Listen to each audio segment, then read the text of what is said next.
सोनीपत में एक बार फिर अन्नदाता अपने ट्रैक्टर को लेकर सड़कों पर प्रदर्शन कर रहे हैं। किसानों की मांग है कि सोनीपत में स्थित शुगर मिल के मरम्मत कार्य के लिए टेंडर प्रक्रिया में देरी न हो और एमडी की स्थायी तौर पर नियुक्ति की जाए।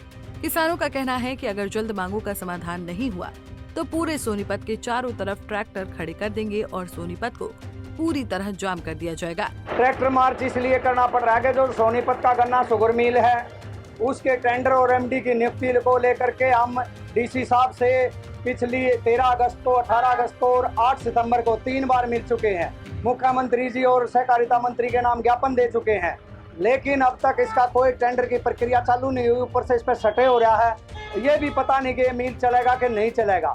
ऐसे में हमने किसानों की समस्या की गंभीरता को पिछली बार डीसी साहब को बताया था कि हम 3 बार मिल चुके हैं और तुरंत इसका टेंडर करवाया जाए और इसमें एमडी नियुक्त करा जाए। अगर आप ये समाधान निकालने में, सरकार समाधान निकालने में असमर्थ है तो ये करोड़ों रुपए का जो नुकसान किसानों को हो रहा है हम इसको बर्दाश्त नहीं करेंगे और किसानों के सामने कोई रास्ता नहीं बचेगा। किसान ट्रैक्टर मार्च लेकर के आएंगे ताकि सोई और गूंगी बहरी सरकार को जगा सके। क्या करें? अधिकारी मिले थे, अधिकारी तो ये खाना पूर्ति करने की बात करे। अधिकारी कह रहे चलो हम अंदर चल के ये दिखाऊंगे आपको कि काम चल रहा है, लेकिन हम अधिकारी से, एसडीएम साहब आए थे, उनसे ये पूछ रहे थे कि जब इसके ऊपर सटे है और सटे कंटिन्यू है तो आप कैसे काम चालू कर सकते हो? क्या आप कानून से ऊपर होकर के काम कर रहे थे? उसके बाद उनके पास कोई जवाब नहीं था। ये ट्रैक्टर यात्रा कहाँ से शुरू हुई और कहाँ तक पहुंचेगी? कितने ट्रैक्टर इसमें शामिल हैं? इसमें लगभग 200 के आसपास ट्रैक्टर हैं और जारी चौक से होकर के ये गन्ना शुगर मिल, सब्जी मंडी, बस अड्डा और गीता भवन चौक से होते हुए डीसी साहब के पास जाएगी। अगर समाधान नहीं होता तो आगामी रणनीति क्या रहेगी? हमने देखो, यहाँ जो सोनीपत का प्रशासन है उसने बिल्कुल भी 3 बार इतनी भारी संख्या में किसान आए, उसके बाद उन पर भरोसा नहीं है और मुख्यमंत्री तक भी शायद हमारी बात नहीं पहुंचाई गई। आज हम मीडिया के माध्यम से ये बात मुख्यमंत्री तक पहुंचाना चाहते हैं कि समस्या गंभीर है। क्षेत्र के किसान बर्बाद होने के कगार पर हैं।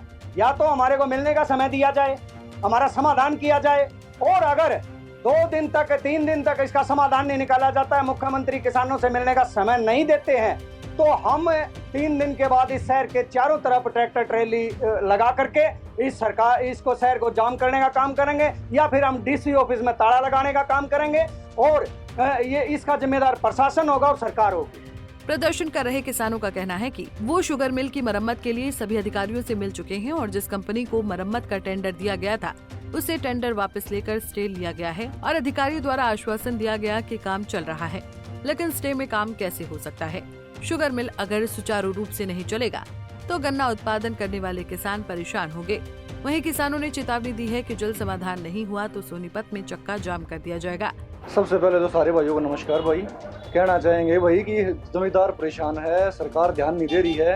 3 बार जो है किसान इकट्ठे होकर डीसी साहब के मार्फत हमने ज्ञापन सौंप लिया है, फिर भी कोई सुनवाई नहीं हो रही है। जिस जमींदार के पास गन्ना है वो कैसे कहाँ डालेगा, कहाँ लेके जाओगा? गन्ना टाइम पर नहीं पड़ेगा तो जो है गेहूं की बिजाई भी टाइम पर नहीं होगी, मतलब भूखे मरण की नौबत आ जाएगी। कारण ये है कि भाई कुछ कर्मचारी ऐसे हैं मिल में, कुछ प्रशासन की लापरवाही है जो टेंडर टाइम पर नहीं कर रहे हैं। एक कंपनी को टेंडर दे दिया गया था, फिर उसको स्टे कर दिया उन्होंने दोबारा, भाई इस कंपनी पर हम काम नहीं करवाएंगे। जिस कंपनी ने 2 साल लगातार मिल प्रॉफिट में चला दिया, दोबारा से कह रहे भाई उस कंपनी पर हम टेंडर नहीं देंगे, कोई नई कंपनी ले आएंगे। हाँ, कंपनी नाम अशोक दैया। भाई सोनीपत में एक बार फिर अन्नदाता अपने ट्रैक्टर को लेकर सड़कों पर प्रदर्शन कर रहे हैं। किसानों की मांग है कि सोनीपत में स्थित शुगर मिल के मरम्मत कार्य के लिए टेंडर प्रक्रिया में देरी न हो और एमडी की स्थायी तौर पर नियुक्ति की जाए। सोनीपत से सन्नी मलिक, पंजाब केसरी टीवी। हमसे जुड़े रहने के लिए हमारे YouTube चैनल को सब्सक्राइब करें और नई वीडियो की नोटिफिकेशन के लिए बेल आइकॉन को दबाएं। अगर आप ये वीडियो Facebook पर देख रहे हैं तो लाइक जरूर करें और ज्यादा से ज्यादा शेयर करें। धन्यवाद।